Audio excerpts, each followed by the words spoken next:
என் அன்பு தமிழ் சொந்தங்களுக்கு வணக்கம். விஜய் சீதாராமன் பேசுகிறேன். மே 18 என்கின்ற ஒரு திரைப்படத்தினை பாசத்திற்குரிய அன்பு ஐயா கு கணேசன் அவர்கள் எழுதி இயக்கி தமிழ் சமூகத்திற்கு ஒரு கொடையாக அளித்திருக்கின்றார். கதை, திரைக்கதை, வசனம், இயக்கம் கு கணேசன் என்று திரையிடப்பட்டாலும் இதை கதையாக நம்மால் கடந்து போய்விட முடியாது. இது நம்முடைய வலிகளையும் வேதனைகளையும் தாங்கி நிற்கக்கூடிய நம்முடைய வரலாறு. இன்னும் சொல்வதானால் நம்முடைய இளைய தலைமுறையினர் அத்தனை பேரும் அறிந்து கொள்ள வேண்டிய நம்முடைய வரலாறு.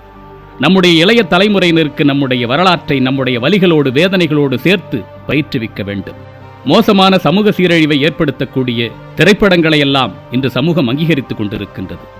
ஆனால் ஒரு பேரினத்தினுடைய ஒரு கண்ணீர் நிறைந்த பக்கங்களை காவியமாக உருவாக்குவது என்பது ஒரு சவாலான காரியம். அந்த செயலை செய்வதே பாராட்டுக்குரியது.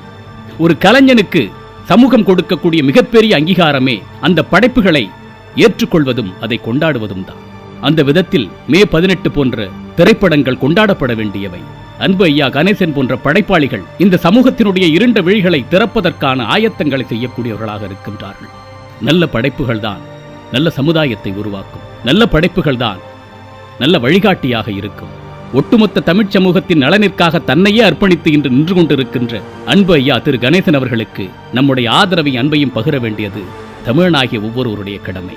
தமிழ் சமூகத்தின் உணர்வுகளை வெளிப்படுத்தக்கூடிய ஒரு ஆகச்சிறந்த படைப்பாளி என்ற விதத்தில் என்னுடைய அன்பும் ஆதரவும் என்றும் அன்பு ஐயா இயக்குனர் கு கணேசன் அவர்களுக்கு என்றும் இருக்கும்.